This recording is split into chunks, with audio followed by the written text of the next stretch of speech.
tendrá como mínimo 6 décadas de estabilidad y de progreso.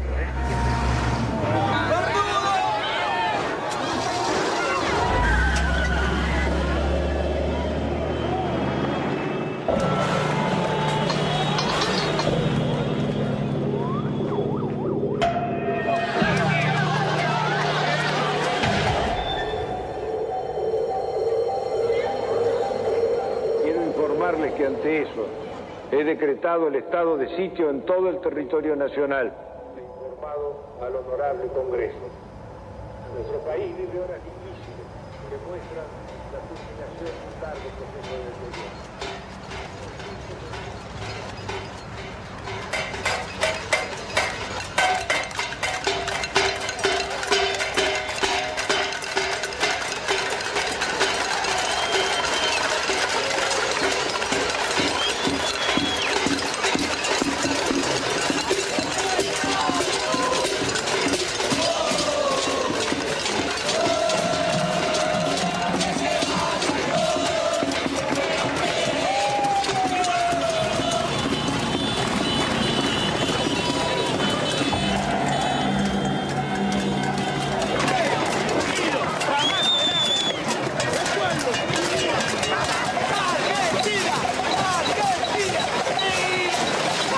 Después de muchos años, cuando el país parecía sumido en la apatía, estalló la insurrección. Era la patriada espontánea de los nadies, que haciendo sonar sus cacerolas, se derramaba por los barrios y ocupaba la ciudad de las instituciones y los bancos. Terminó de hablar y la gente se volcó espontáneamente. Acá no convocó a nadie. Yo tengo 50 años, hace un mes y medio que no trabajo y laburé todos los días de mi vida, todos los días. Porque no quiero el estado de sitio, porque no quiero ser una súplica del Fondo Monetario Internacional. Es un modelo que no va más. Se tiene que ir de la Rúa y con él todos los delincuentes que lo apoyan.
pueblo no se va.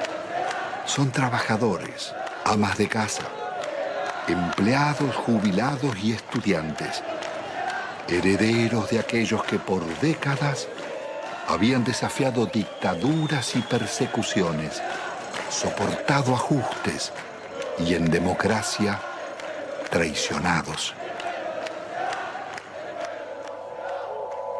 ¿Qué había pasado en la Argentina? ¿Cómo era posible que en una tierra tan rica se sufriera tanta hambre? El país había sido devastado por un nuevo tipo de agresión, ejecutada en paz y democracia. Una violencia cotidiana y silenciosa dejaba más víctimas sociales, más emigrados y muertos que los del terrorismo de Estado y la guerra de Malvinas.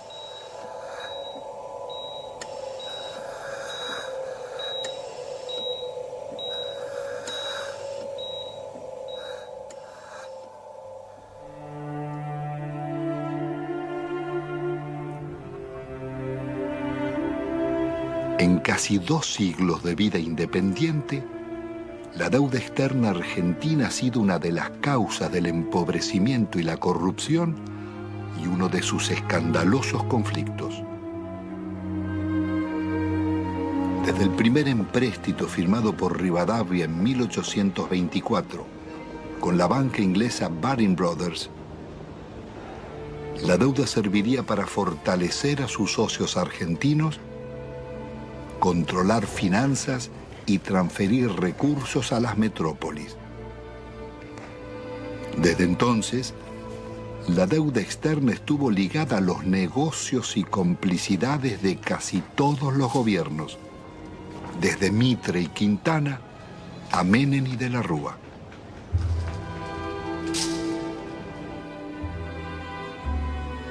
La política del endeudamiento fue gestando en la Argentina generaciones de tecnócratas y funcionarios más dispuestos a servir a bancos y corporaciones internacionales que a defender su país.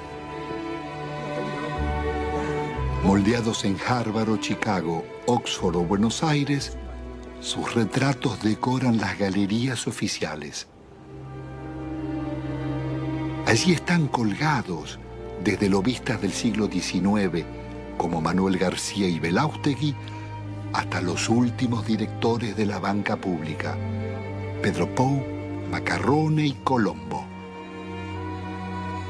Administradores de una deuda que había nacido en los años 70 con la dictadura militar. Hemos dado vuelta una hoja del intervencionismo estatizante y agobiante de la actividad. La deuda contemporánea se inicia en forma ilegítima con la dictadura militar. A pesar de que la justicia demostrara su origen fraudulento, la presión del establishment pudo más. Desde entonces, serviría para condicionar gobiernos y enajenar el patrimonio público.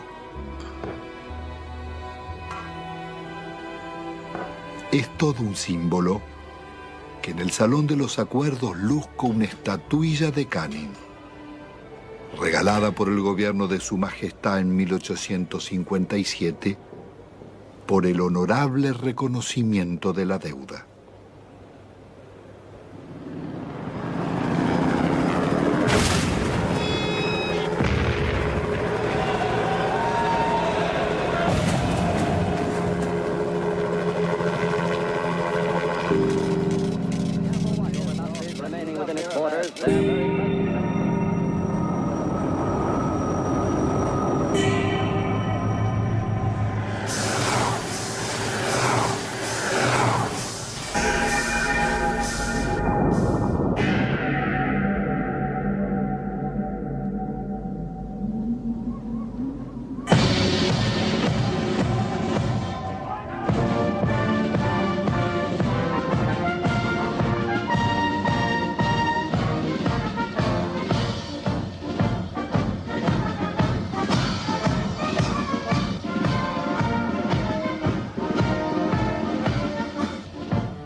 La alianza entre los bancos extranjeros y las corporaciones será el nuevo poder en la Argentina.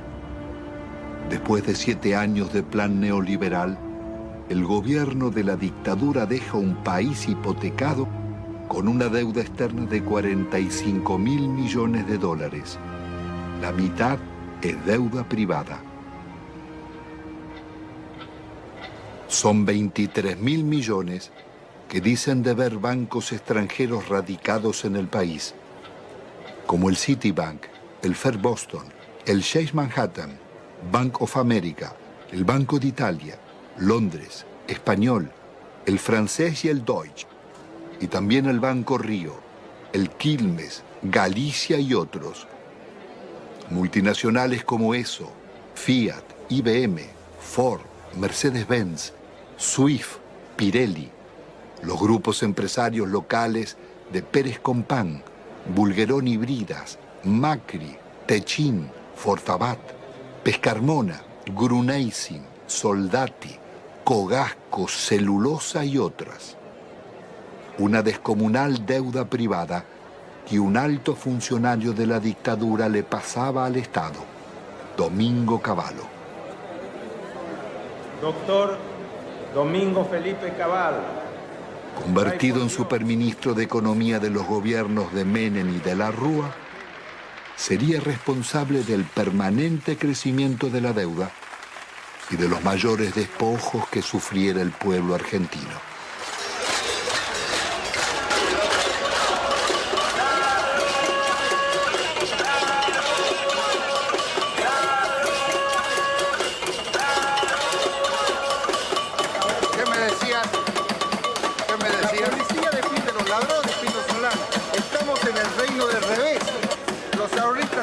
Manifestarse pacíficamente en defensa de sus ahorros que han sido confiscados por el banco en complicidad con el gobierno nacional. El Estado debe salvaguardar los derechos de los ciudadanos, no debe robarlos.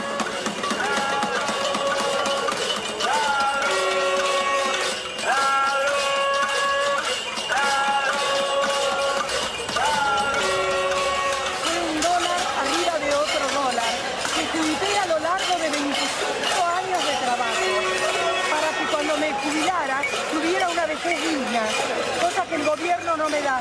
¿Por qué no nos tratan los bancos como tratan a sus ahorristas en el exterior? Y yo los puse en bancos privados, porque desconfiaba de los bancos nuestros, porque ya me agarraron en el 89. Pero evidentemente soy una estúpida. Entonces, ¿qué necesitan? ¿Una bomba? Yo no soy de poner bombas, pero al menos me desahogo con la cacerola. Esta cacerola le hizo puré a mis hijos para que cada vez que la vea sepa que si me roban porque ellos son unos sinvergüenzas. Pero yo luché por mis derechos. Yo soy el decano de los cañitas de Avellaneda. 65 años vendiendo diario y todos mis ahorros están en el Citibank. ¿Por qué no me lo devuelven? El gerente me dijo que me lo iban a devolver. Mentira, mentira y mentira. Y todos mis ahorros del sacrificio de mi vida los tengo ahí. Hay una deuda externa en la que los bancos le deben a la Argentina. Es una deuda inversa, en cierto modo, porque las casas matrices tienen que hacerse cargo de los depósitos bancarios. Eso está en la jurisprudencia argentina desde 1971, en el famoso caso Swift-Deltec, en donde se resolvió que la casa matriz era responsable por las deudas de sus filiales. Y es una estafa que el Estado tenga que hacerse cargo de las deudas del sector privado. ¿Y el caso de nuestra deuda externa? La deuda está plagada de ilegitimidades. Primeramente hay una ilegitimidad de fondo. Es ilegítimo pagarle a los bancos cuando hay 18 millones de pobres y 9 millones de indigentes. Hay una prioridad humana en esto. Segundo, hay usura. La usura está aprobada tanto que si se hubiera aplicado una tasa de interés normal, la deuda externa se hubiera terminado de pagar en 1988. ¿Pero cómo fue la estafa? Hubo préstamos de las casas matrices a las filiales, que eran movimientos intracompañía, que esos préstamos eran considerados deuda externa, cuando en realidad eran movimientos dentro de la misma empresa. se compraban dólares. Esos dólares se los depositaba en una cuenta en Estados Unidos. Con la garantía de esa cuenta daban otro préstamo que entraba al país. Se compraban dólares y así se lucraba indefinidamente con la tasa de interés. Es lo que se llamó en aquella época la bicicleta financiera, con la que se hicieron fortunas. Y precisamente los grandes beneficiarios fueron los grupos económicos que son los mismos de siempre. Al finalizar el gobierno de Alfonsín, la deuda externa se aproxima a 54.000 millones de dólares.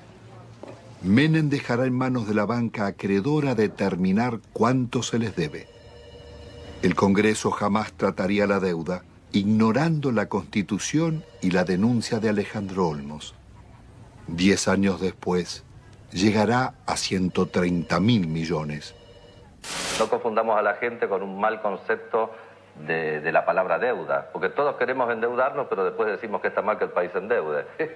Cuando crece el crédito porque hay alguna deuda, es bueno, la deuda es buena. Todos queremos darle crédito, todos hablamos que hay que darle crédito a la población, que está surgiendo el crédito hipotecario. Es bueno endeudarse, no es malo endeudarse. Y se vuelve absolutamente pertinente una cosa que los norteamericanos inventaron hacia 1898 con la ocupación de Cuba. En ese momento había bancos españoles que le habían prestado a la autoridad colonial cubana.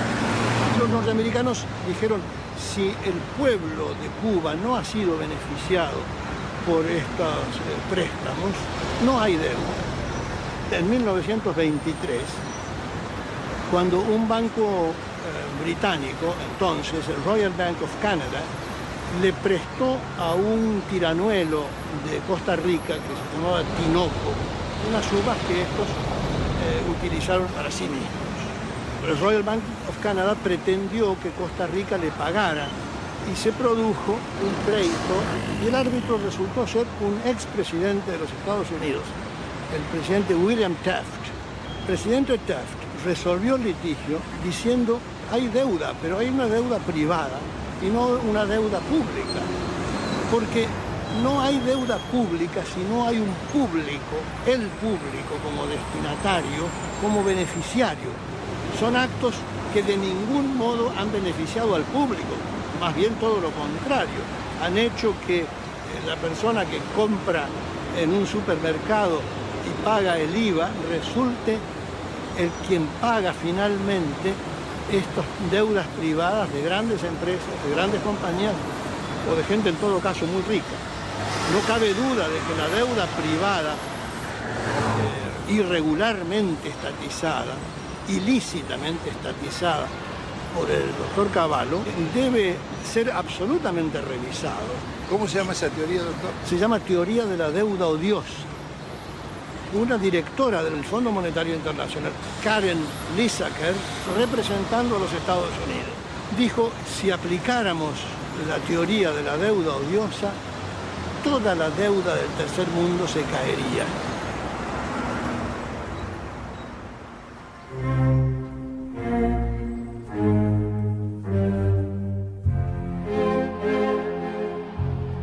La democracia retorna de la mano del radical Raúl Alfonsín con un discurso socialdemócrata. Promete defender los derechos humanos, dar batalla contra la pobreza y demostrar que con la democracia se estudia, se cura y se come. Al balcón del histórico Cabildo de la ciudad de Buenos Aires, el presidente de la República, la enorme responsabilidad de asegurar la democracia y el respeto por la dignidad del hombre en la tierra argentina. Hemos dicho que esto significa que el Estado no puede subordinarse a los grupos financieros internacionales, pero que tampoco puede subordinarse a los privilegiados locales. Pero el Estado está en quiebra y es preciso optar. El ministro Grispum propone denunciar la deuda externa y privilegiar el crecimiento. Alfonsín lo considera inviable y cede a la presión del poder. Y esto ha de lograrse a través de un ajuste que va a ser duro y que va a demandar esfuerzos de todos. Esto se llama, compatriotas, economía de guerra. espero que todos vayamos sacando las conclusiones. El drástico ajuste se llama Plan Austral. Una vez más, millonarios recursos públicos pasarán a los bancos y corporaciones. Alfonsín actúa con un doble discurso. Promete investigar la deuda, pero ordena al presidente del Banco Central legitimarla. Promueve el juicio a las juntas militares por los crímenes de la dictadura y 2 años después, las leyes de obediencia debida perdonarán los delitos cometidos bajo órdenes superiores. Es el logro de la insurrección de los oficiales carapintadas. La población sale de sus casas y desafía los tanques.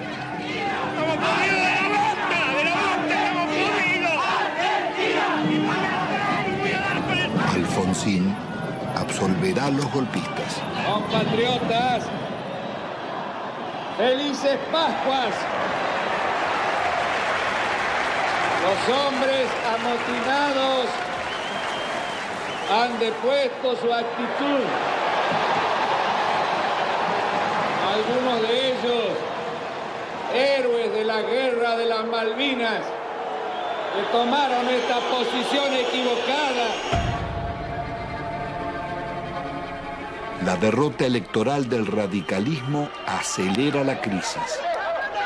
Un golpe del mercado desata la hiperinflación y se producen saqueos en los supermercados. He resuelto resignar el cargo de presidente de la nación argentina con el que el pueblo me honrara desde el 10 de Alfonsín debe renunciar 6 meses antes de finalizar su mandato.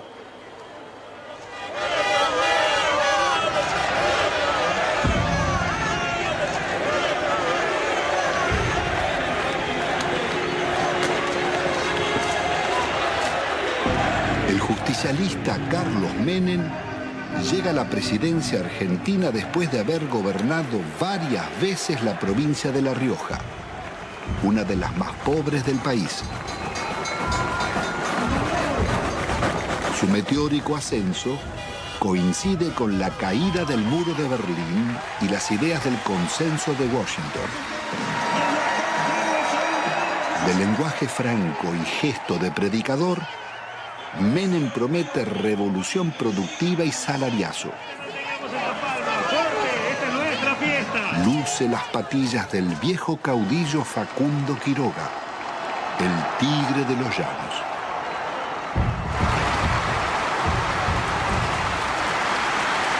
Argentino por argentino de pie, por los niños pobres que tienen hambre, por los niños ricos que tienen tristeza, por los hermanos sin trabajo, por los hogares sin techo, por las mesas sin pan, por nuestra patria.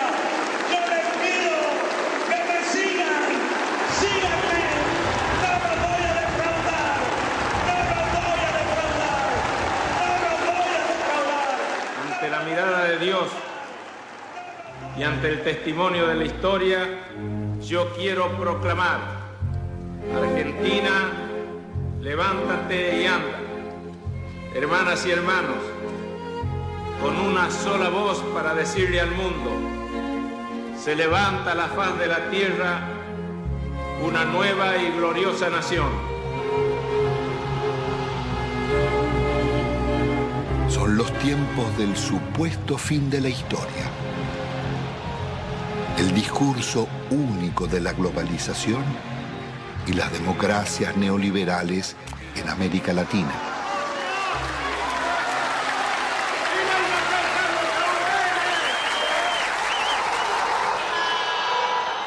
Días después, abandona las patillas y promesas reformistas y traiciona a sus votantes. El programa de gobierno será el de la minoría liberal conservadora que lidera el ex golpista Álvaro Alzogaray.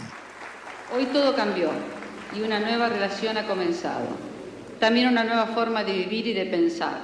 Aunque todos parezcamos los mismos, un cambio decisivo y fundamental se ha instalado entre nosotros. Y es un hecho de justicia histórica que este cambio lo realice un presidente justicialista, cerrando así el ciclo que comenzó hace 40 años. Jamás nadie como Menem había osado llevar la traición como bandera, ni ejecutar con tanto cinismo acciones contra la nación. El travestismo del nuevo jefe va a pulverizar medio siglo de resistencias populares. Impone la ideología de la derrota frente al modelo global.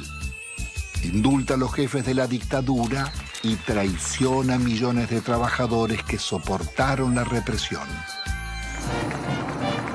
Abandona el antiimperialismo popular y la política de no alineamiento de Perón y Evita para establecer relaciones carnales con Estados Unidos. Su programa será el del Banco Mundial y el Fondo Monetario.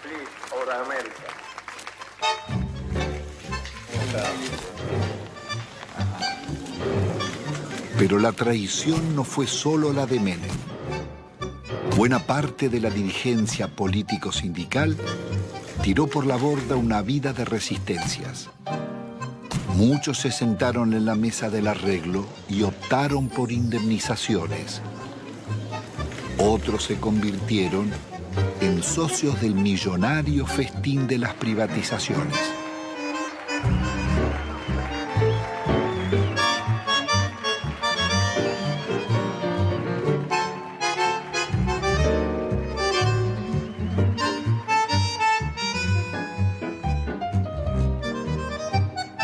Senador Cafiero, usted que es un dirigente histórico del justicialismo, ¿cómo explica la traición de Menem?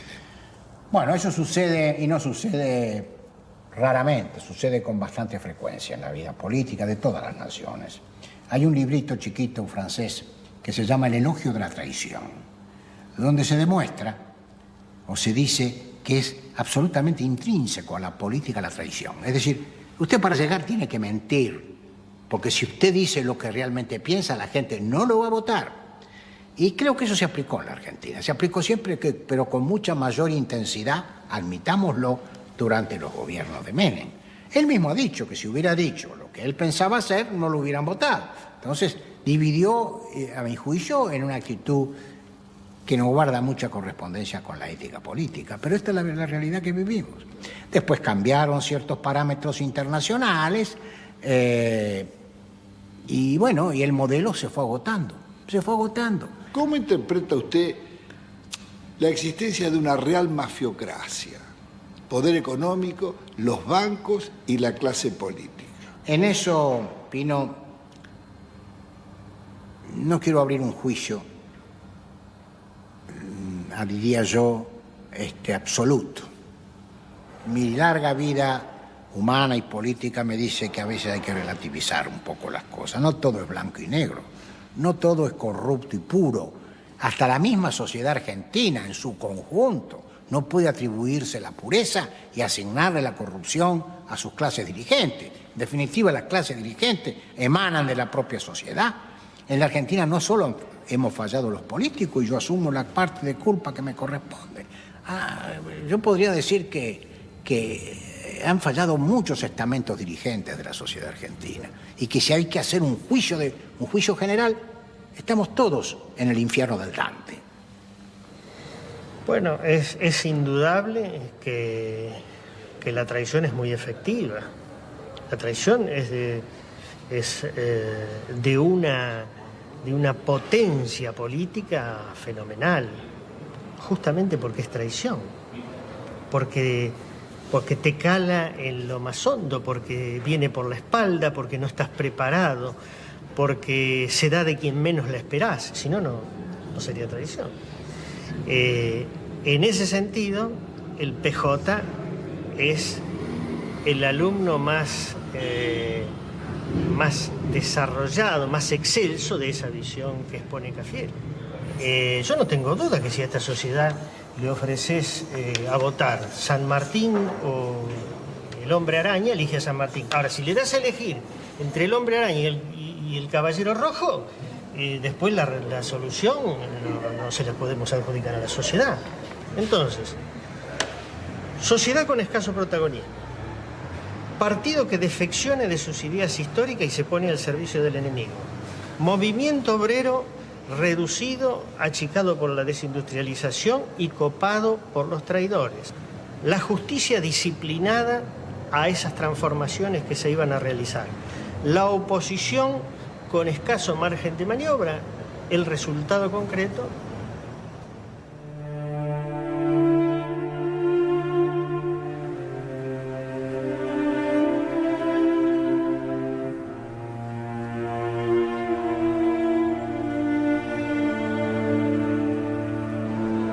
El modelo neoliberal de Menem sería inseparable de la degradación republicana y la corrupción.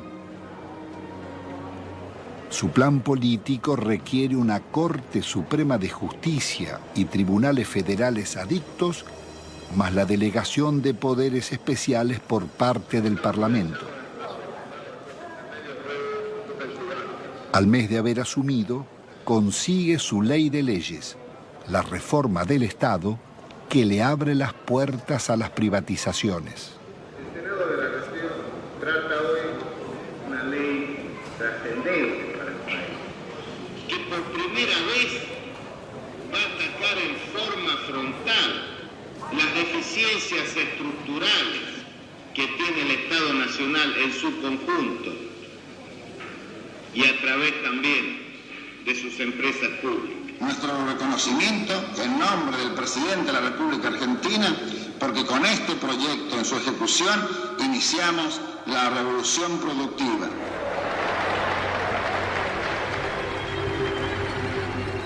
Fue un verdadero ataque a la democracia la forma en que este Parlamento trató las leyes en la era menemista. Le otorgó al Poder Ejecutivo facultades extraordinarias, poderes omnímodos, la suma del poder público. Y las delegaciones le posibilitaban al Poder Ejecutivo privatizar todas las empresas del Estado, sin inventario, sin balance, sin certificar si realmente la explotación de las empresas arrojaban ganancias o arrojaban pérdidas. Significó ni más ni menos que la votación, un verdadero apoyo al saqueo de los bienes del Estado. ¿Y quiénes la votaron? La votaron los justicialistas, la honorable complacencia radical, lo tengo muy presente, al Chacho Jarolaski ordenando a muchos de sus legisladores que se retiraran del recinto para que el justicialismo pudiera aprobar estas leyes. Pocas veces se van a dar tantos factores para que una minoría tome el poder sin tirar una bomba, como lo hicieron, sin disparar un solo tiro. Esto surge claramente en la participación de Álvaro Sogaray en el tema de la ley de reforma del Estado. El instrumento que le está dando el poder a Menem, un poder absoluto, dictatorial, un poder que no tenía Videla, que no tuvo Videla. Se lo estaba diciendo a todos al Sogaray. Le decía a los propios justicialistas que estaban participando de un capítulo extraordinario. Por primera vez iban a tener el poder, no importa si los votos eran del pueblo o votos peronistas. Ese poder lo iban a tener los mismos que proscribieron, los mismos que fusilaron, los que masacraron. Eso es lo que estaba diciendo Álvaro Sogaray. ¿Hasta dónde? Es un límite. ¿Qué cosas eran capaces de hacer? Bueno, esto y más. Es más, siguieron haciéndolo. Porque acá hubo denuncias sobre la privatización de YPF. Hubo denuncias. El diputado Luis Adi dijo que en el Senado habían pagado una coima de $8 millones. Después se corrigió en la misma sesión.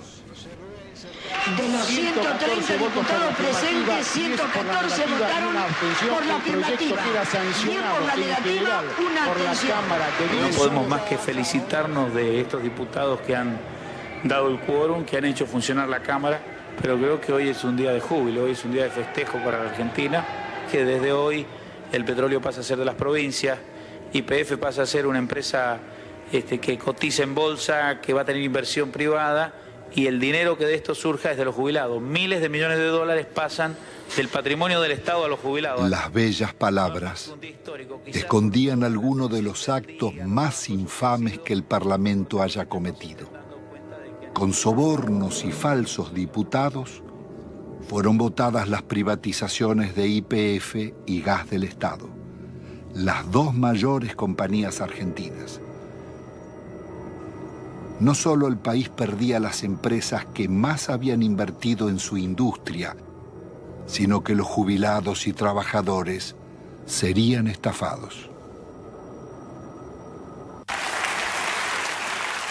La oposición no bastó para impedirla. Diputados disidentes del justicialismo formarían el Grupo de los Ocho. Reformar el Estado no es privatizar. En un país en emergencia no se puede empezar despidiendo trabajadores. Otras voces opositoras al despojo de la petrolera fueron amenazadas o agredidas.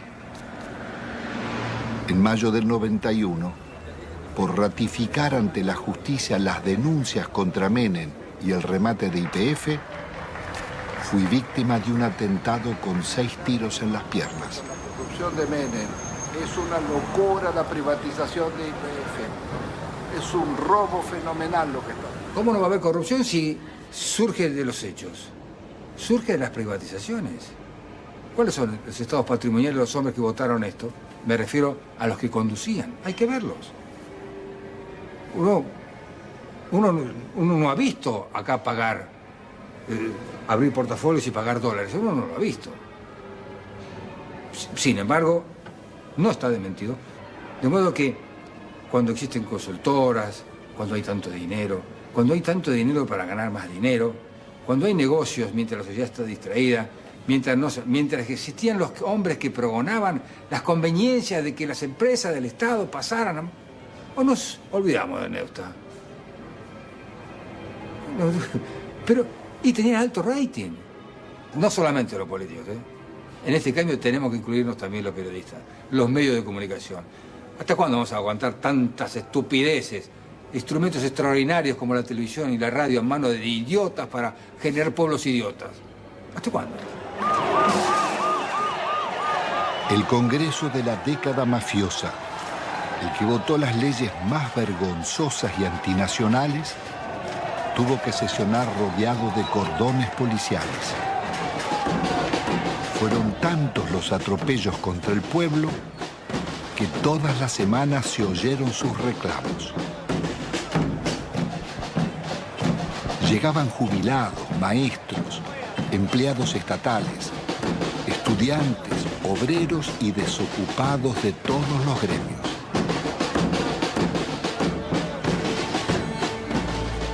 Comenzaron los tiempos oscuros en que el presupuesto nacional se aprobaba en Washington antes que en el Congreso.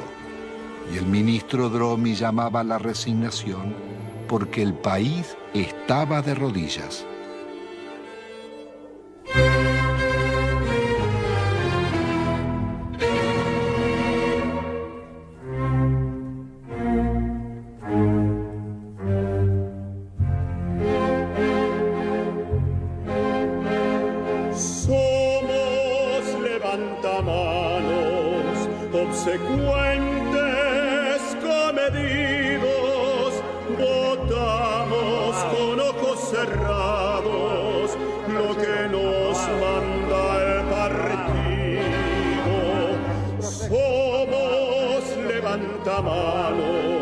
Legislamos con olvido y al votante traicionamos a pesar de los silbidos.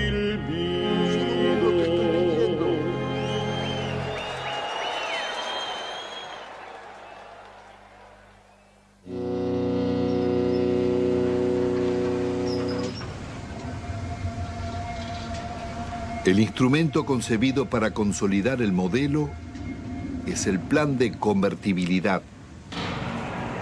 Abre las importaciones e impone por ley una mentira. Un peso vale $1. Logra detener la inflación, pero deja indefensa a la industria nacional. De producir el 95% de lo que consumíamos y exportar máquinas, tornos, trenes y electrodomésticos, pasamos a importar telas, carnes, lácteos, frutas o pastas.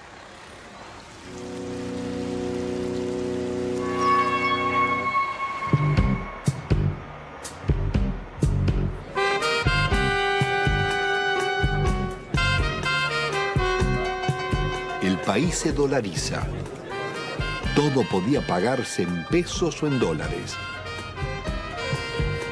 Pero con inflación cero, las tarjetas de créditos y los bancos cobraban intereses usurarios del 50% anual, cuando en Estados Unidos y Europa eran del 7%. La fiesta del dólar a $1 impidió competir a comerciantes y empresarios llevándolos a la quiebra.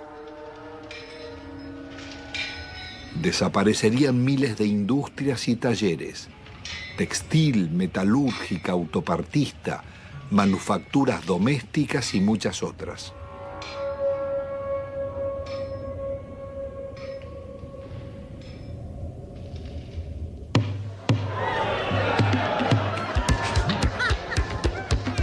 Fueron los años farandulescos de la exhibición de fortunas malavidas.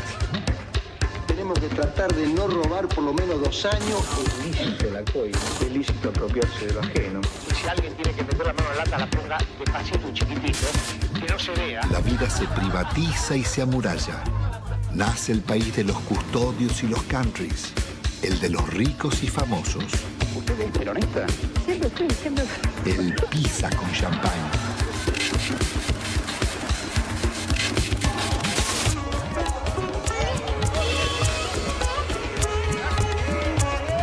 Tocar IPF, tocar el petróleo en Argentina era tocar a la madre, era lastimar a Gardel, era ofender la bandera.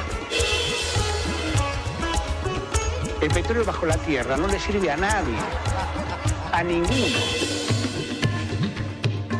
Esto pasa cuando no usas la camisa. Y yo creo que todos tenemos derecho a una cuota de frivolidad de cuando en cuando. De gran seductor que usted tiene, si le molesta un poco. No, todo lo contrario, me ayuda.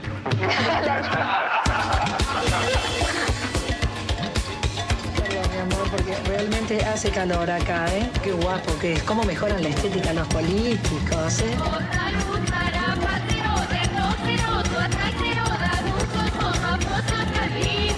Estoy apasionado por este modelo económico, que es mentira que produzca más pobre, que lo fabrique. Hace muchos años que vivimos acá y siempre esperamos promesas de los políticos, que más o menos los que todos conocemos acá, los encargados de la zona, nunca, pero nunca hicieron nada por nosotros. Acá nosotros, los vecinos que han tomado la iniciativa de cortar la ruta, por lo menos los encargados tomen conciencia de la realidad que nosotros vivimos. Los chicos no pueden ir al colegio. Cuando hay un enfermo al fondo, no puede salir porque no puede entrar a la ambulancia, no puede andar un coche. Nosotros queremos vivir dignamente, como merecemos. Somos gente pobre, somos gente humilde. Nosotros no queremos comprar ilusiones. Que nos vengan a nosotros con un asadito, con una ropita, con una botita para los chicos. Y nosotros queríamos que ese rollo se entube. Había todo el dinero, todo lo necesario, pero el dinero que hicieron se lo llevaron ellos. Nos robaron. Si ponemos a hablar de robar, ellos fueron los artífices, digamos, los que enseñaron al pueblo a robar. Ya no pasamos a ser solamente la maestra que antes enseñaba, sino para ser el contenedor social en la escuela. La mamá que te viene a pedir si tenés un par de zapatillas que te sobre de tus nenes, de enfrentar a la misma comunidad cuando tenemos el problema de la inundación. Somos centro de evacuación, pero albergamos a nuestros propios alumnos porque la tormenta le voló las chapas, porque no tienen dónde dormir. El chico está pendiente de lo que está pasando en la casa o pendiente de que terminan de repartir la leche y es el primero ir a la cocina para llevarse los sándwiches que quedan. No lográs captar un minuto su atención porque está pensando en otra cosa. Y a veces se te desmayan. O sea, se te desmayan y le preguntás, bueno, ¿qué comiste anoche? O ¿qué tomaste esta mañana? Y una sopita, te dicen, un té. Y se te desmayan, es muy frecuente. Nosotros ya estamos acostumbrados. Pero te da bronca, te da bronca. El plan de convertibilidad integraba un proyecto de dominación funcional al pago de una deuda externa que era incobrable. En 1992, el ministro Cavallo negocia con el secretario del Tesoro americano Nicolás Brady canjear la deuda por el patrimonio público que se ofrecía a precio de remate. Las empresas estatales podían comprarse con bonos del Estado que cotizaban al 15% de su valor nominal, pero se los reconocían al 100%. El acuerdo le haría perder al país más de 30.000 millones de dólares.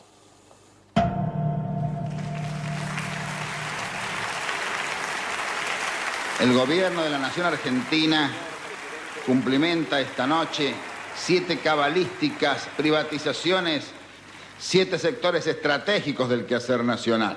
Encaramos las privatizaciones de la televisión, de los teléfonos, de instalar el sistema del peaje, de instalar la concesión vial o la concesión ferroviaria, también de privatizar las radios y de incorporar, por supuesto, la privatización de la empresa estatal de la aeronavegación. Nosotros hemos ideado un decálogo que dentro de unos días se conocerá, que es el decálogo menemista de la reforma del Estado. El mandamiento 1 son palabras de Menem, él no lo conoce aún. El mandamiento 1 está extraído de sus muchos discursos, dice así: nada de lo que deba ser estatal permanecerá en manos del Estado.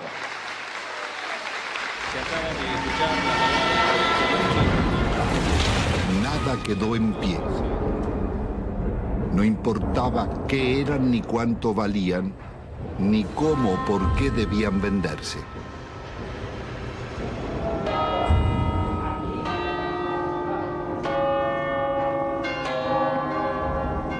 Más allá de los siglos y los métodos, las concesiones de bienes del Estado serían continuidad de las viejas explotaciones coloniales. Antes fue el oro y la plata de Potosí. Hoy las ganancias del petróleo, el agua o las comunicaciones. Las compañías extranjeras hicieron en nuestro país lo que no les hubieran permitido hacer en los suyos. En términos de incumplimiento de las obras de inversión, se les perdonaba. Si no lo hacían o si no se aumentaban las tarifas, como se hizo en la Panamericana, para que el usuario le financie la inversión. No se les exigió capital propio. A mayor riesgo, mayor ganancia. En la Argentina, a nulo riesgo empresario, ganancias descomunales. Duplicó o triplicó en dólares la tarifa. Apenas 26, o sea, el 13% de ese total, se llevaron casi el 60% de estas utilidades. Telecom en la Argentina, una utilidad media en todo el periodo del 15%, Telefónica del 16%, las 10 operadoras internacionales más importantes del mundo, entre las cuales están Telefónica y Telecom, rentabilidad promedio 5,4. Estas mismas empresas, que acá son tan rentables, son públicas en sus países de origen. Las empresas argentinas se vendieron sin deudas. El Estado se hizo cargo de 150.000 despidos exigidos por los concesionarios.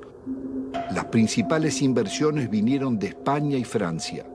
Entel se vendió por la quinta parte de su valor a Telefónica y Telecom.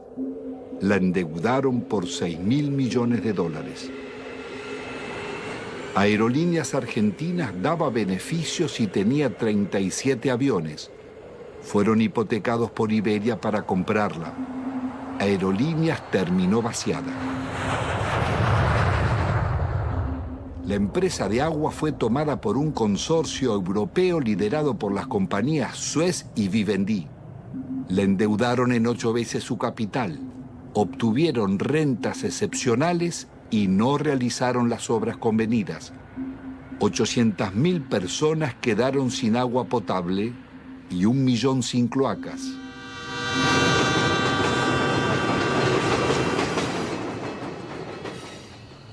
Quizás no exista en la historia nacional un vaciamiento igual al de los ferrocarriles. Fue el mayor golpe que sufrieron las economías regionales. Miles de familias tuvieron que emigrar. Había 36.000 kilómetros de vías, Solo quedan 8.000. 95.000 puestos de trabajo, quedan 15.000. Después de una década, el Estado paga más subsidios que antes y debe al Banco Mundial $700 millones prestados para pagar despidos, más otros 700 millones de intereses por haber suprimido 80.000 puestos de trabajo.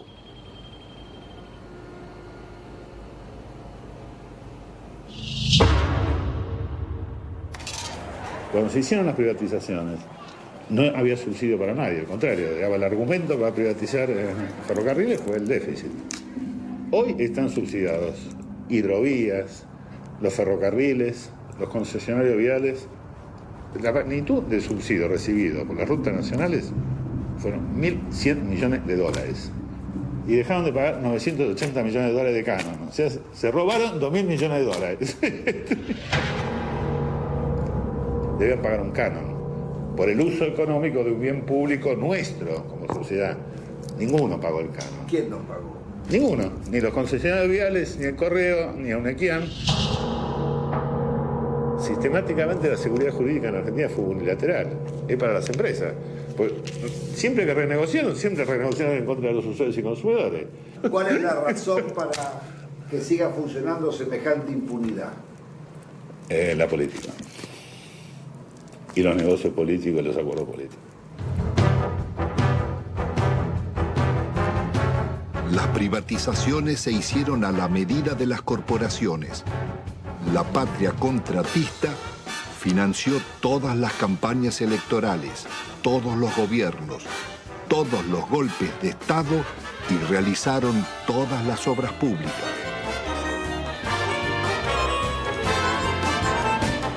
Ningún otro sector gozó de tantos privilegios, mercados cautivos, subsidios millonarios, ventajas impositivas, sobreprecios, condonación de multas e incumplimientos, prórroga de concesiones y especificación de deudas en dólares. Fueron expertos para no cumplir los contratos con el Estado, defraudarlo, litigar contra él. Estos son Sogma y Sideco de Macri, Bridas de Bulgeroni, Loma Negra de Fortabat, Pecom de Pérez Compán, Techín de Roca, Benito Rollo, Pescarmona y otras.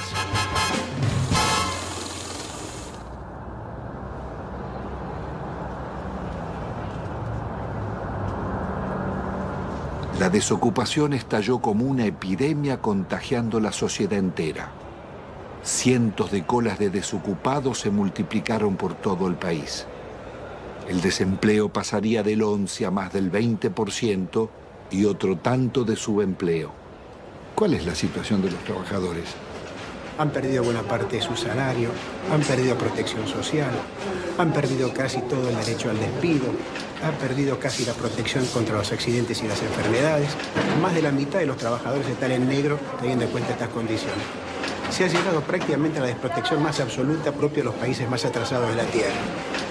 Hay terror a resistir, hay terror al despido, hay terror a que mañana no tenga ninguna posibilidad de tener algo. Por eso se admite la rebaja salarial, por eso se admite el empeoramiento de las condiciones de trabajo, por eso se admite trabajar en condiciones de insalubridad. Se admite todo porque hoy perder el trabajo significa la nada, significa engrosar el ejército de mendigos, el ejército de aquellos que están fuera del sistema. Es terrible porque la situación lleva a depresión. En el país latinoamericano que tuvo los más avanzados derechos sociales, decenas de miles de necesitados acuden a la iglesia de San Cayetano, patrono del trabajo, pidiendo ayuda. Gracias al Señor nuestro Dios.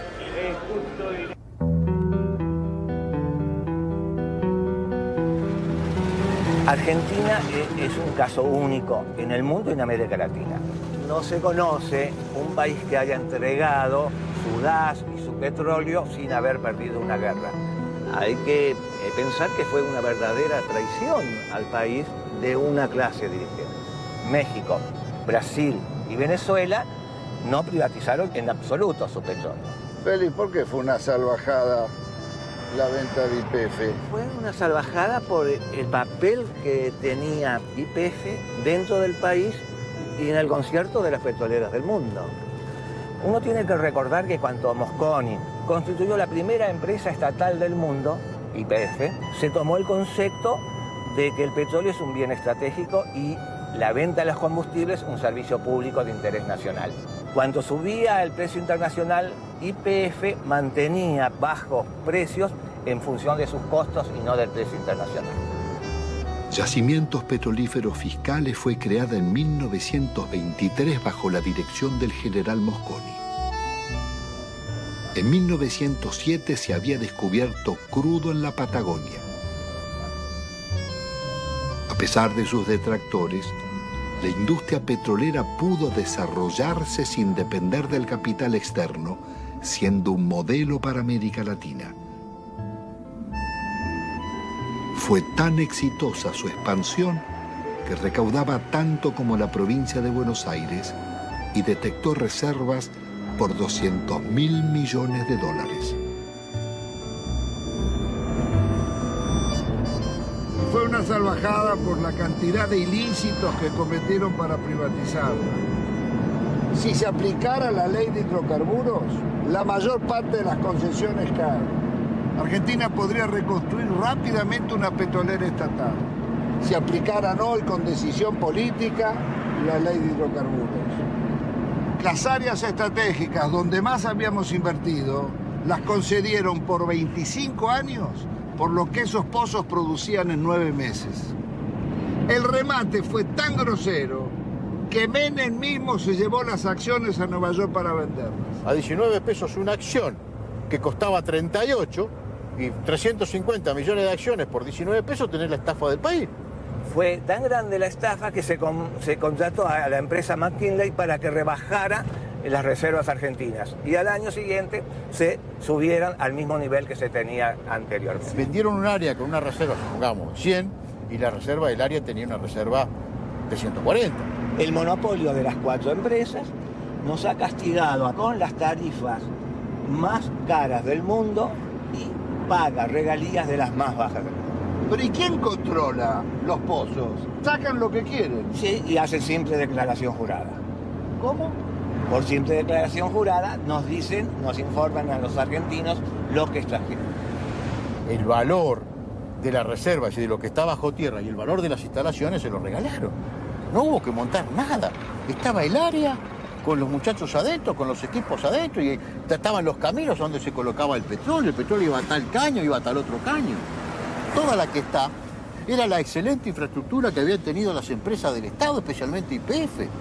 Si acá no se construyó nada porque las empresas del Estado, tan castigadas, trabajaban con un horizonte de un planeamiento para los próximos 20 años, cosa que se olvidó. Están disfrutando de eso.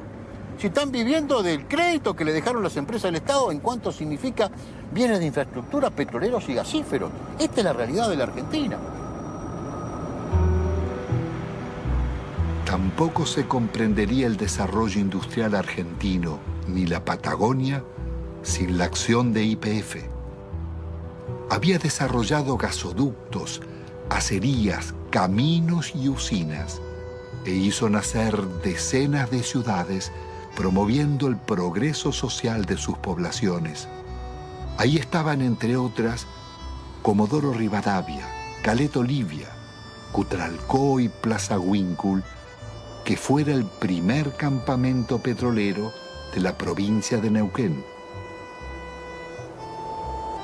Bueno, todo esto que está desolado, que está tapiado, que está abandonado prácticamente, era lo que era Campamento 1 y este sector era la administración, el corazón de YPF. Y esto a partir de la privatización, la gente se comienza a ir porque tiene que buscar otros medios de vida, por eso se producen los abandonos de los hogares, digamos, se buscan otros horizontes. ¿Se ganaba bien? No, si los sueldos eran, no teníamos ningún problema.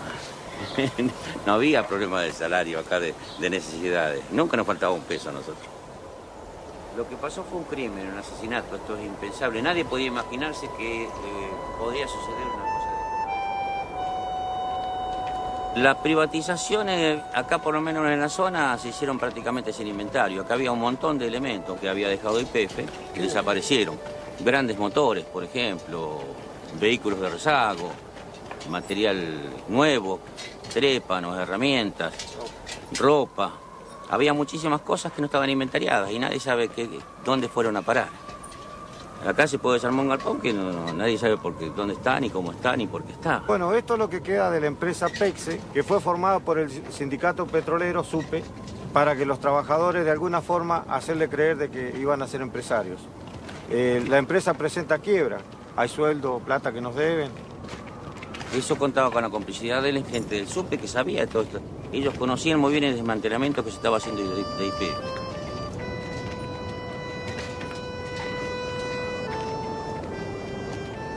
Si la gente agarraba 40, 50 mil dólares y aunque lo echaran de la empresa y le hacían por ahí hacer un curso de repostero, de computadora, de cualquier cosa, durante un año donde le estaban pagando.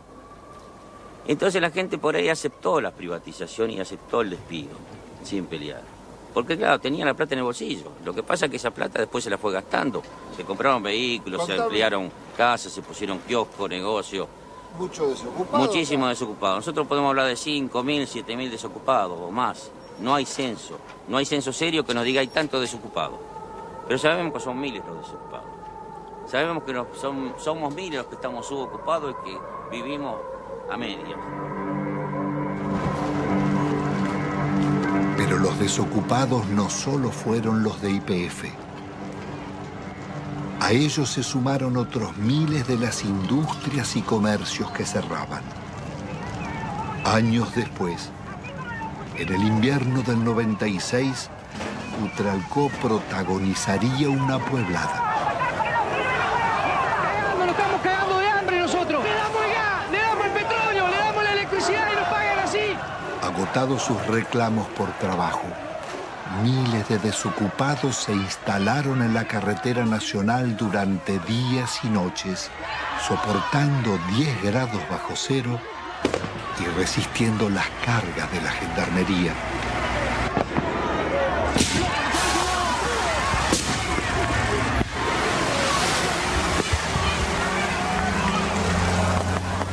Con una victoria, estaban haciendo el movimiento piquetero y su primer corte de ruta.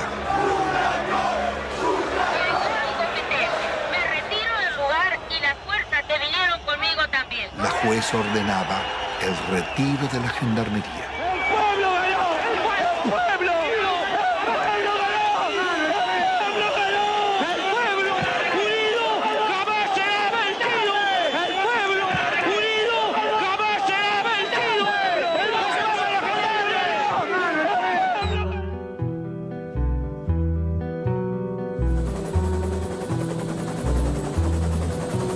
La del Estado era un orgullo de todos los argentinos y era una de las 2 o 3 empresas que en el mundo eran tomadas como modelo. ¿Por qué, Gustavo? Porque tenía un manejo de desarrollo gasífero en un país muy especial, con los yacimientos muy lejos, que era prácticamente un relojito. Entonces la copiaban los europeos y la copiaban incluso alguna empresa norteamericana. Y además porque en 50 años de trabajo había incorporado 5 millones de argentinos a disfrutar del gas natural. Y en 90 años anteriores que estaban las compañías británicas, solamente había 300.000 argentinos con un gas importado muy caro. Petrobras había tasado a gas del Estado en 25.000 millones de dólares. Nosotros, con la tasación de consultores internacionales, la vendimos en 2.500 millones de dólares. 10 veces menos. 10 veces menos. 10 veces menos. La acción depredadora de Repsol en la región fue tan grande que la comunidad mapuche llevó sus denuncias a los organismos internacionales. Bueno, acá nos encontramos en el lugar donde un integrante de la comunidad construyó su vivienda y que bueno, no la pudo habitar porque cuando hizo el pozo de agua para sacar agua se encontró que no tenía agua, no había agua pura, sino que lo que encontró fue gasolina. Este es el caño que puso mi papá en el año 95, supuestamente para sacar agua, para el consumo y para para sembrar algo. Y ahora ustedes van a ver qué fue lo que sacó. Sacó gasolina. Les voy a mostrar que es totalmente pura. Estamos a 7 años de la descontaminación que supuestamente debió hacer Repsol acá, y lo que sacamos no es agua, justamente. Es casi nafta azúcar.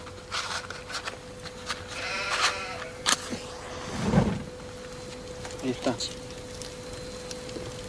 Esto no solamente acaba en 55 hectáreas, sino está toda la napa contaminada del agua. De acá hacia abajo, donde da el curso de la napa, el agua se va hacia abajo.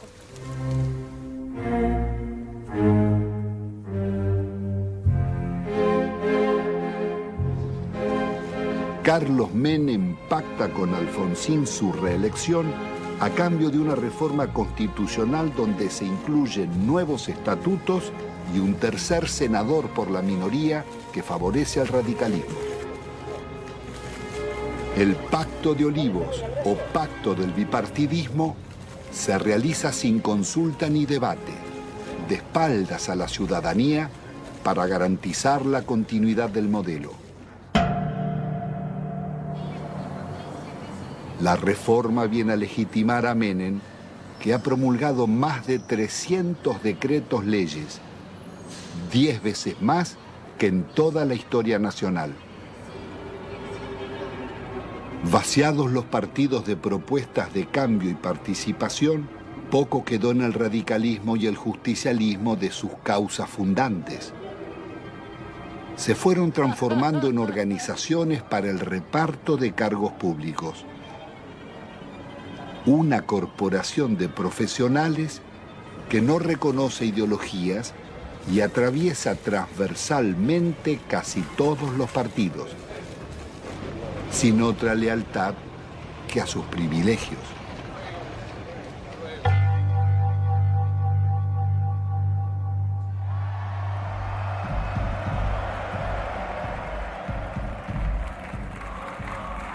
De la otrora poderosa Confederación General del Trabajo, solo queda el eco de antiguas multitudes. Su asociación fervorosa con Menem terminaría vaciando los gremios de trabajadores.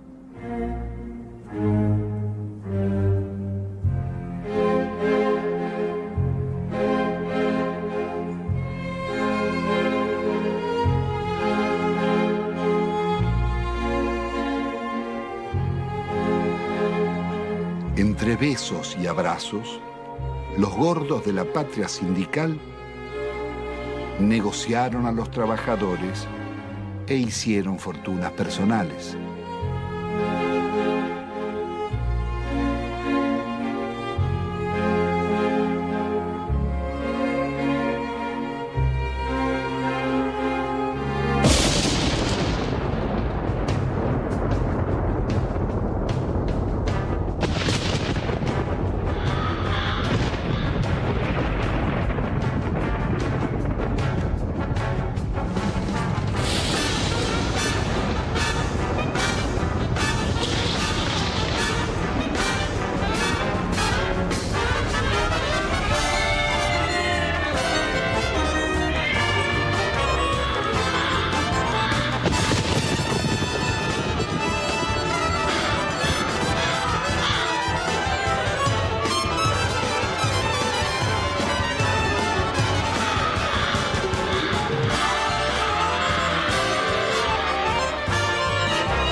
La sociedad argentina le reprocha haber sido parte imprescindible de un pacto mafioso de impunidad que se consolidó en nuestro país en la década del 90.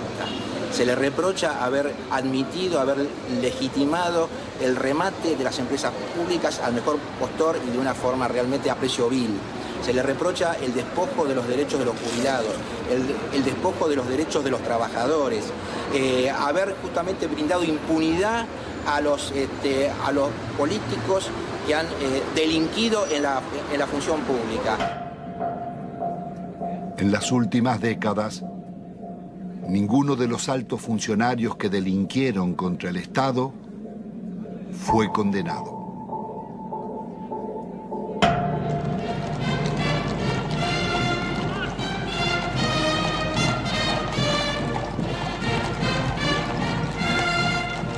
Al amparo de una justicia dicta, la asociación espuria entre la corporación político-sindical y el poder económico-financiero consolidará la mafiocracia. Desempeñar con lealtad y patriotismo el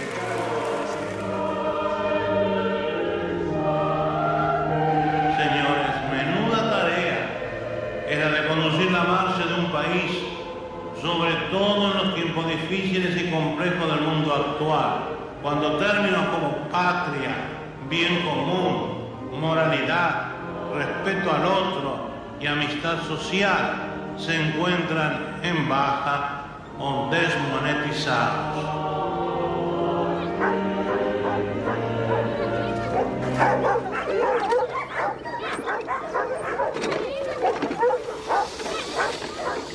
¿Qué va a comer?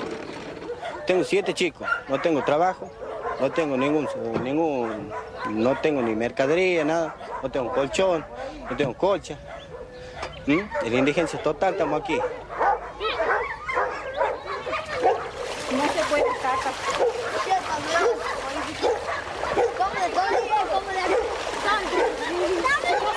Así ya cayendo de las casillas. No tengo nada por aquí. No me pasa y ve.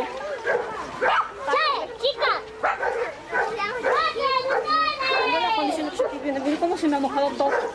No tenemos ayuda de nada. No sé, se creerá que somos perros, no sé qué se creerán que son los hijos de nosotros. A mí jamás me han ayudado con nada. Yo no tengo ningún plan, a mí no me dan ningún plan. No me pagan nada, no tengo nada. A mis chiquitos les doy de comer polenta, yo olvido, eso les doy de comer.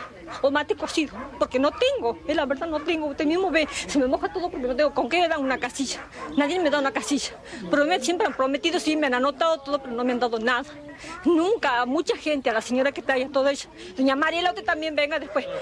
Tengo una cosa, no sé, mi hermana a mí me dice, andate al médico, todo, porque está muy mal, está flaca, está todo. Pero sabe que yo, es una cosa que yo ya no aguanto más, porque la situación como está, que no hay trabajo y que yo no tenga que darle de comer a mi hijo, a mí me duele un montón. Tiene que ella me pregunta, mamá, ¿qué vamos a comer? Y yo, ¿qué les voy a contestar? No hay, no tengo. Ellos no entienden, son chicos, pero uno le tiene que decir la verdad. Tiene que decir la verdad, pero bueno, a mí me duele decir que no tengo que darle de comer, pero es la verdad.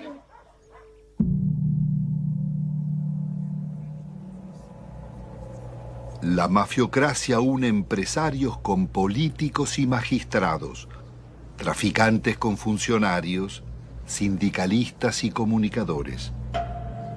Fueron tan hondas las complicidades como hipócrita su accionar. Sí, yo presidí la comisión de lavado de dinero que mostró de qué manera todo el dinero negro proveniente de narcotráfico, corrupción y evasión era sacado de Argentina. Iba por empresas máscaras, básicamente constituidas en Uruguay, por eso el sistema uruguayo era de alguna manera el brazo ejecutor de la salida, de ahí una banca de corresponsalía en Estados Unidos o en Suiza. Sí, nosotros investigamos al Citibank, investigamos al Credit Suisse, al Dresdner Bank, al JP Morgan. Es decir, ellos tenían en Argentina el centro de sus operaciones sucias, a través del Citibank, el Banco República y el Federal Bank de Moneta. Llegó a manejar el 60% de los medios de comunicación social de la Argentina. Además, de los medios de comunicación, por ejemplo, canales por cable, Telefe, Azul Televisión, Radio Continental, Editorial Atlántida, torneos de competencias y distintos canales por cable del interior, Cablevisión, además de ser el controlante del paquete accionario de Telefónica de Argentina. Así que no solamente eran los medios de comunicación, sino las telecomunicaciones en Argentina. Obviamente con una fuerte llegada al poder político y sobre todo a la Suprema Corte. Recordemos el famoso fallo de la Suprema Corte para habilitar el rebalanceo de tarifas telefónicas que benefició a Telecom y a Telefónica de la competencia internacional. Y que sospechosamente en esta investigación que realizamos en Estados Unidos, uno de los miembros de la Corte, el primo hermano del abogado de Moneta, terminó con un depósito de $800.000 hecho en el Citibank de Nueva York. ¿En cuánto se calcula el vaciamiento o el giro por las comisiones de las privatizaciones? Entre 5.000 y 10.000 millones de dólares. ¿Y quiénes son los responsables? Hay 3 personajes centrales, Cavallo, Menem y Cohen. Es decir, en el periodo de los últimos 10 años. Y un banco lavador, el Banco General de Negocios. Ahora, también detectamos nosotros coimas pagadas al gobierno de Alfonsín, básicamente al Banco Central de la República Argentina, por parte del BCCI, un banco lavador de narcotráfico que después financió el 80% de la campaña de Menem. Queda clara la complicidad entre la clase política, el narcotráfico y finalmente la política también de exacción. El saqueo de fondos públicos a través de retornos y sobreprecios fue norma en las contrataciones del Estado. Se calcula que más de un 20% de la inversión pública se diluyó en comisiones. El ministro Manzano, aludiendo al presidente, diría: robo para la corona.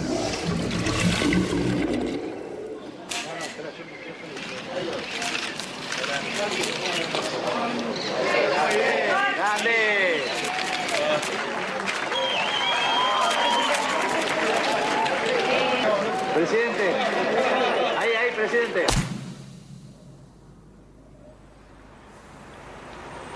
Uno de los mayores focos de corrupción fue el PAMI, Obra Social de los Jubilados. La oscura trama delictiva de contrataciones con empresas pertenecientes a funcionarios sobrevivió varios gobiernos.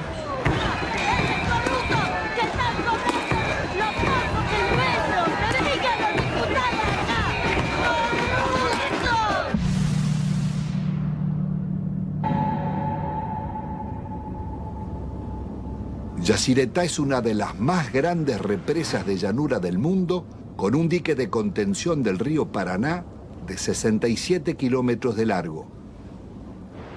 Fue la mayor obra financiada por los argentinos y la caja negra de la política nacional desde la dictadura en adelante. ¿Cuál fue el mecanismo de la corrupción en Yacyretá?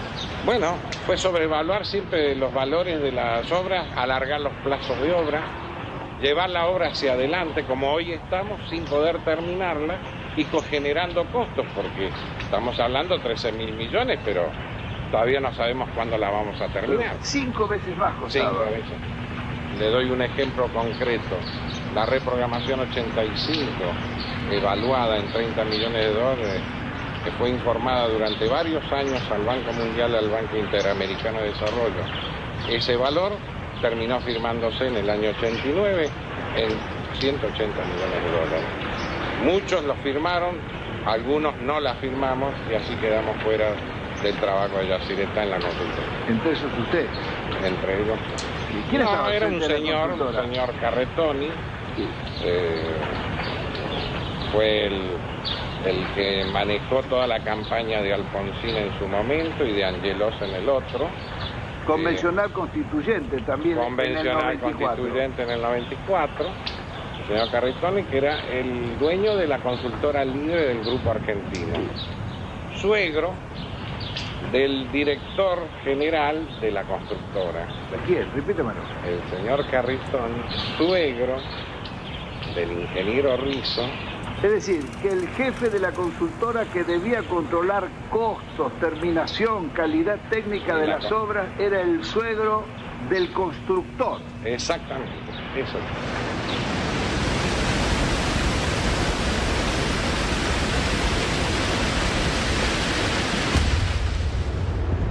La Argentina enviaba armas rumbo a Ecuador en guerra con Perú, en momentos en que la Argentina era garante de la paz entre Ecuador y Perú. Violábamos también con armas hacia Croacia y hacia Bosnia, violábamos la disposición de Naciones Unidas para esta maniobra, fabricaciones militares, conducción del ejército argentino, fábrica militar de Río Tercero, por donde pasaron la mayor cantidad de armas que venían desde el norte argentino con zona liberada. ¿Qué se hizo? Se voló la fábrica militar de Río Tercero con 7 muertos argentinos. Después de marzo del 95, era menester hacer desaparecer todos los rastros, entre ellos los documentos, los inventarios y todas las huellas que podían demostrar de que aquello no fue una casualidad, sino fue una clara intencionalidad al servicio del encubrimiento. ¿Quiénes componían esa banda para la asociación ilícita? Califican como jefe de la asociación ilícita a un expresidente de la República, Carlos Saúl Menem. La lista no es aquí terminante, ¿no? Hay muchos más, pero hay también algunas circunstancias como estas. Los suicidios, muertes accidentales. Se cae un helicóptero enfrente al hipódromo argentino en el campo de polo, donde muere uno de los hombres claves. El general Juan Carlos Andreoli. Se suicida con mano invertida el capitán Estrada, hombre que ha formado parte de las bandas del terror en los tiempos horrorosos en la República Argentina. En este cuadro, lo que hoy falta investigar es dónde está la plata que se robaron. Carlos Menem, su cuñado Emir Yoma, Cavallo y otros involucrados en la causa del contrabando de armas serían arrestados. Pero la Corte Suprema los dejaría en libertad. El delito impregnó la dirigencia en todos sus niveles. Ministros, jueces y altos funcionarios fueron llevados a la justicia por causas de corrupción, como los justicialistas Alberto Coan, Gerardo Sofovich, Juan Carlos Alderete, Matilde Menéndez, María Julia Alzogaray, Carlos Grosso, Claudia Bello, Triaca, Dadone, Grisanti, Amira y Emir Yoma, Vico y Espadone, los funcionarios radicales Del Conte, Mazorín y muchos otros, y los candidatos presidenciales Angelós y Masachesi. Me pongo al frente de lo que hace a combatir la corrupción. Las anteriores amenazas se referían a una causa por exportaciones de oro, donde se generaron aparentemente créditos fiscales ficticios. Si no querés que te arruinemos en el trabajo y la vida, deja de romper las pelotas, me corta en el brazo. Durante los años de Menem, las mafias se desarrollaron bajo la complacencia del gobierno y seguirían actuando después. Su accionar dejó decenas de secuestros extorsivos, asesinatos, robo de vehículos, muertes dudosas o por gatillo fácil, falsos accidentes y suicidios nunca esclarecidos.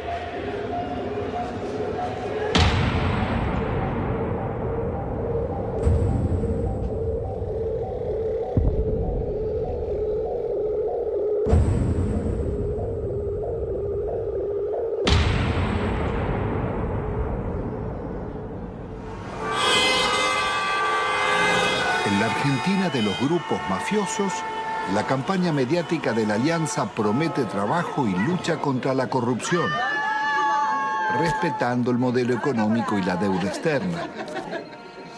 Integrada por el Partido Radical y el Frente de Centroizquierda Frepaso, propone investigar a funcionarios, pero sin tocar la macrocorrupción de las privatizaciones ni el despojo financiero del país.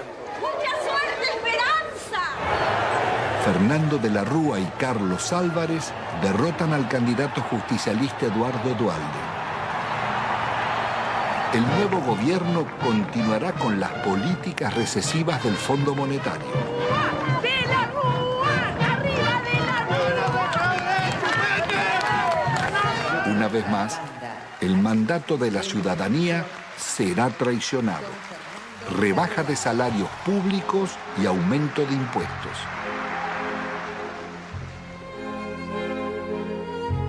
De la Rúa viaja a España llevando la prórroga de la concesión del yacimiento de gas más rico del país, Loma de la Lata, para la petrolera Repsol. Una riqueza de 50.000 millones de dólares que es entregada, violando la ley, por solo 300 millones. El gobierno soborna al Senado para votar la ley de flexibilización laboral. El vicepresidente Álvarez no cuestiona la ley, sino el soborno, y pide investigar. Presento mi renuncia indeclinable al cargo de vicepresidente de la Nación, para no perjudicar al presidente ni alterar la vida institucional. Álvarez abandona a sus votantes y promueve el regreso de Cavallo. Ungido superministro, renegocia la deuda externa. La operación llamada Megacanje es otra gran estafa que le costará al país 55.000 millones de dólares. El milagro argentino terminó en una catástrofe social. Los planes de Cavallo liquidaron a la clase media, hicieron más ricos a los ricos y más pobres a los pobres. El 60% de la renta quedaba en manos del 10% más rico.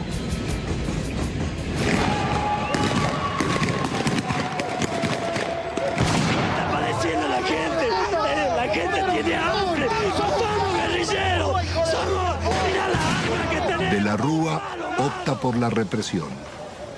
2 jóvenes desocupados son asesinados en Corrientes al desalojar un puente. Otros 3 piqueteros baleados en Salta y Jujuy. Jamás un presidente constitucional había dejado tantos muertos en tan poco tiempo.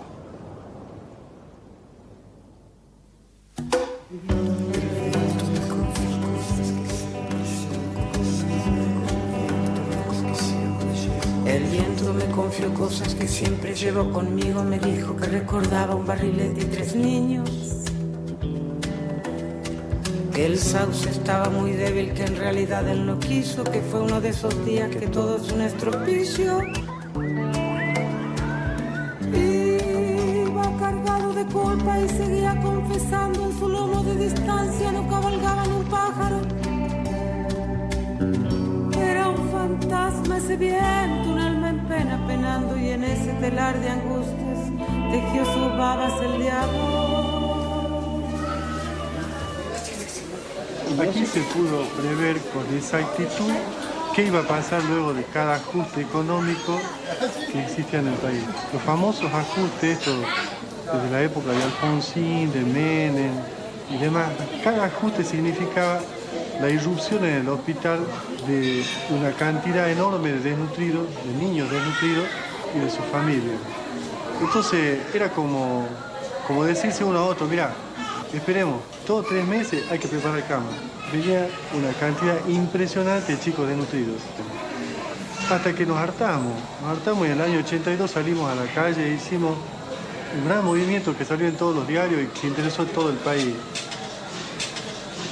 Pero la política siguió, la política del ajuste. Cada ajuste era una puñalada al corazón para un médico que venía aquí, porque sabía que después de ese ajuste, 3, 4, 5, 6 veces más, los chicos que nacían en ese periodo iban a comer. Entonces íbamos a tener esta cantidad de chicos y de ahí nació este documento que nosotros hicimos hace poco que dice: otros toman las decisiones, nosotros lo vemos morir. Pero resulta que cuando nosotros empezamos a leer, traducíamos bibliografías del inglés. Entonces nosotros veíamos cómo se solucionaba, cómo le arreglábamos los líquidos, cómo le arreglábamos las sales, cómo le arreglábamos las proteínas. Y después ya, viendo que cada vez era más y que nos sobrepasaba, empezamos a leer otras cosas. Hasta llegamos a leer un libro argentino, Juan P. Garrahan, no sé si le suena. Dice, la desnutrición no es una enfermedad socioeconómica y cultural que se soluciona poniendo a trabajar a todos los factores de la nación. Nos dice que le vamos a dar alimento, que le vamos a todos los factores de la nación. Y ahí explotó todo, ahí ya nos dimos cuenta. ¿Y qué hacemos nosotros con el desnutrido mandándolo a la casa? ¿Qué hace la nación? Claro, le damos un enfoque cientificista. Claro. Pero este último año fue una explosión atómica. Nosotros teníamos 18% de chicos desnutridos en el hospital, pasó a prácticamente el 80% de chicos desnutridos en el hospital.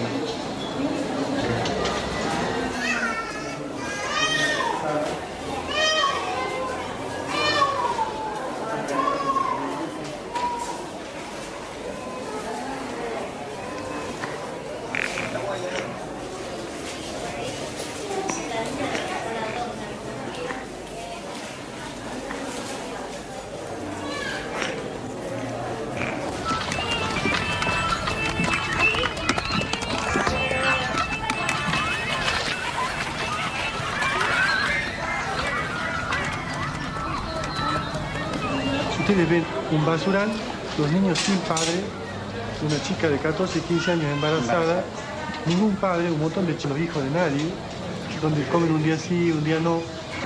Y yo le digo a esa chica que tiene 14, 15 años, mira, dale a tu nene para que la diarrea, pollito, polenta, lechecita, agua limpita. Y bueno, eso es una falta a la ética, eso es una crueldad inconcebible. ¿Cómo le voy a decir si ella está comiendo de la basura? Los chicos viven de la basura. Estos son sobrevivientes de la tercera generación de desnutridos o de la segunda generación, los que están dando a luz estos chicos. Porque cuando se produce el fenómeno mueren muchos chicos. Los que logran sobrevivir, sobreviven con baja estatura, con menos fuerza, con menor capacidad intelectual, pero no por eso dejan de ser personas, y no por eso dejan de tener sentimientos. Eso de calificarlos como si fuera un subproducto de la sociedad es indignante. Son personas como vos y como yo. No solamente desde el punto de vista de los derechos, sino desde el punto de vista de que también le duele un hijo, de que también le duele una criatura que se le muere, que se le enferma, y de que también tiene derecho a tener su casa, su agua potable, su comida todos los días, su trabajo. Los derechos, aquí hablamos de derechos humanos. ¿Qué derecho humano tiene esta persona? Se le han pisoteado todo, absolutamente.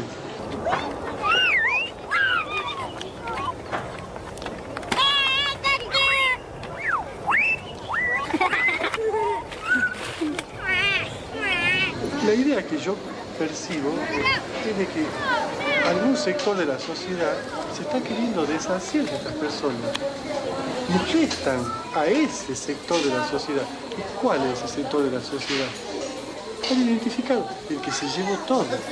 90% de indigentes, 10% que lo tienen todo. No sé qué modelo, esto no es un modelo, esto es una cosa que yo tengo 54 años y es siempre lo mismo. La historia es ajustemos. El que vino no sabía ajustar y sigamos ajustando. Y se cagan todos. Y los chicos se los va corriendo como de la mesa y caen abajo y no comen nada. Lo que no se quiere ver del país, que es la gente que nace, vive y muere sin documentos, sin estar registrada, la otra Argentina, la oculta, con los que están incluidos y los excluidos. Porque con los excluidos ya no nos interesa ni rescatarlo, que no se reproduzcan, ponerle DIU, esterilizarlo, sacarlo de circulación. Todavía nadie se animó a decir no mostrarlo.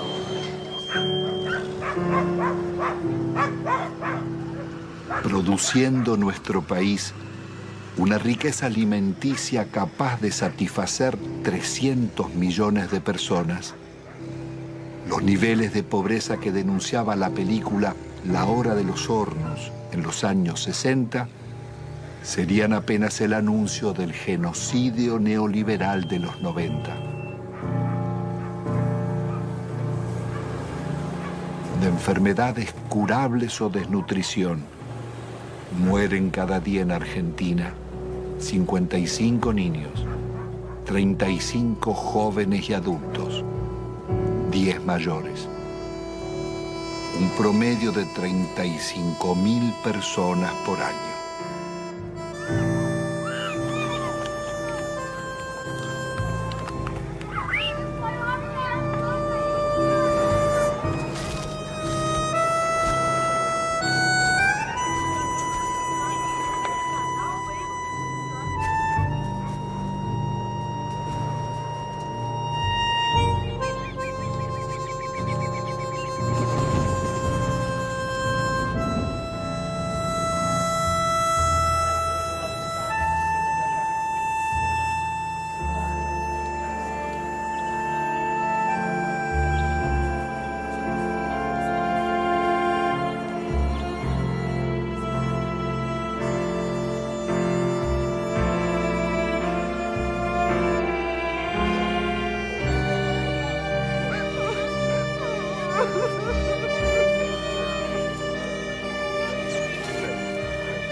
El país era presentado al mundo como el modelo a seguir.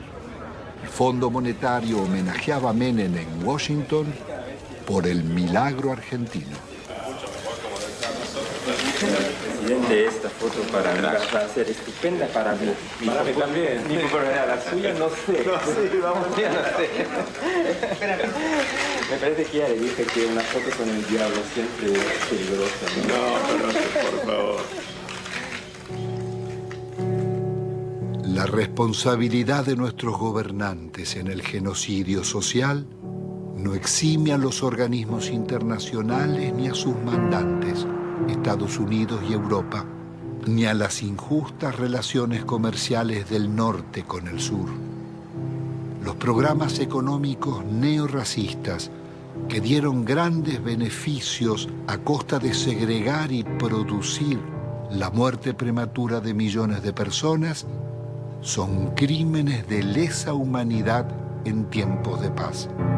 Sus autores y ejecutores no pueden gozar de impunidad.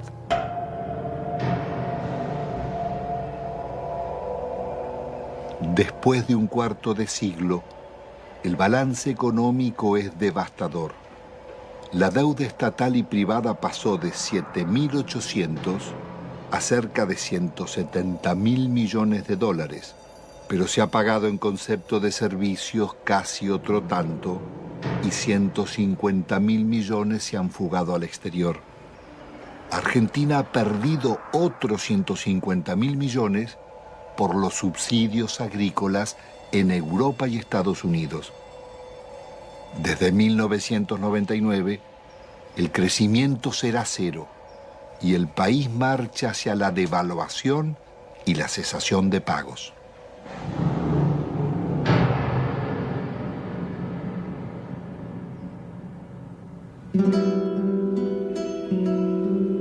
Al terminar esta memoria, quizás quede el sentimiento que la realidad no puede cambiarse, o que los responsables del saqueo son los triunfadores y nosotros los derrotados. Pero la realidad fue distinta. Ni la dictadura, ni Menem, ni de la Rúa consolidaron sus proyectos,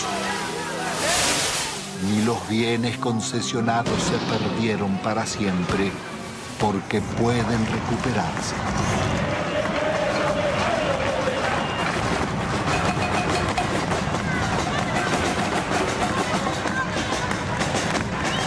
El modelo neoliberal terminó en una hecatombe.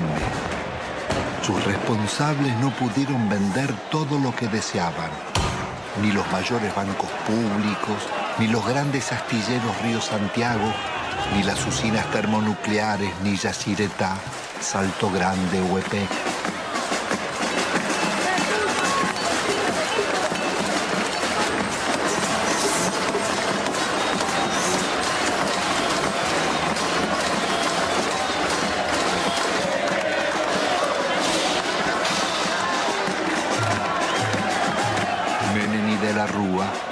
Tampoco pudieron imponer la salida represiva, ni acallar las marchas del silencio ante los crímenes mafiosos y el gatillo fácil, ni frenar la permanente acción de las madres, abuelas e hijos de desaparecidos.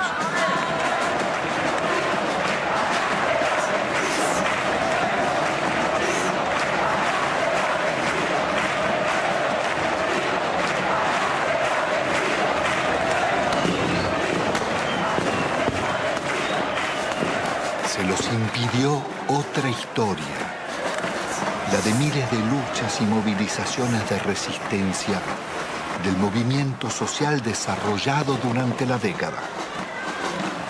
Organizaciones territoriales, piqueteros, comedores y asambleas barriales, ocupaciones de tierras y asentamientos, la Gran Marcha Federal y cientos de otras marchas y paros nacionales. El CTA, las fábricas recuperadas por los trabajadores, las continuas protestas de jubilados, las mujeres rurales en lucha, estudiantes, ahorristas, comerciantes y artistas culminaron en esa pueblada espontánea de diciembre que, como el 17 de octubre o el Cordobazo, cambiarían la historia argentina.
Lo siento,